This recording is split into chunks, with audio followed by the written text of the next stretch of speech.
Almost 20 years after the Electronic Transactions Act was enacted, the government has launched a policy to govern how agencies treat with digital signatures and official documents. The details were provided at today's post-cabinet press briefing. We have the details in this report.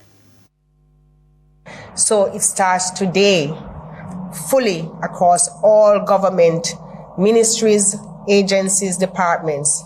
There's no timeline like next month or whatever. It's as of today. Minister of Digital Transformation, Ambassador Audrey Marks, when asked about the timeline for the full implementation of the electronic transaction policy across government services. When asked for a digital or physical copy of the policy, however... So that's today. You'll be dispatching the policy today. Okay. It will be online. It's usually online. You put it up on your site? On your website? So apart from circulating it within the government services, we'll put it also on the website. All right, I'll follow up with your office to ensure that it goes up on the website. Ambassador Marks, who was speaking at the post-cabinet press briefing on Wednesday, says the e-transaction policy governs the recognition of digital signatures on certain documents as legally binding, just like the wet signature required by most government institutions. MDAs must accept electronic signatures from suppliers, contractors, and citizens once the method used is not prohibited by law. In addition, the policy outlines the principles governing the electronic signatures, governance and accountability, signature risk categories, digital certificates, and public key infrastructure, among others. Already, the Court Administration Division has been using digital signatures where judges sign hundreds of traffic warrants electronically.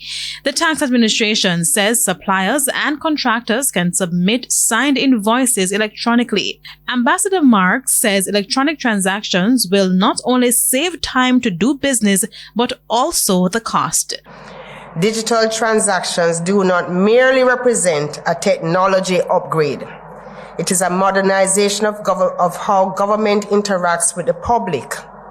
This means that electronic submission will become the primary channel for official business, and valid electronic signatures will not be refused solely because they are electronic. Meanwhile, head of the Information and Communications Technology Authority, Anika Shuttleworth, says she has received no reports of any potential challenges from government agencies. Ms. Shuttleworth says the ICTA stands ready to assist.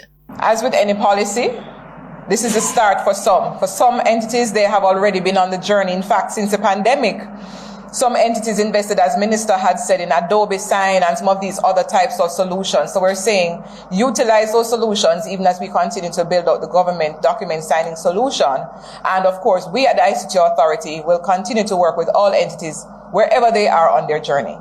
Kalisha Williams, TVJ News.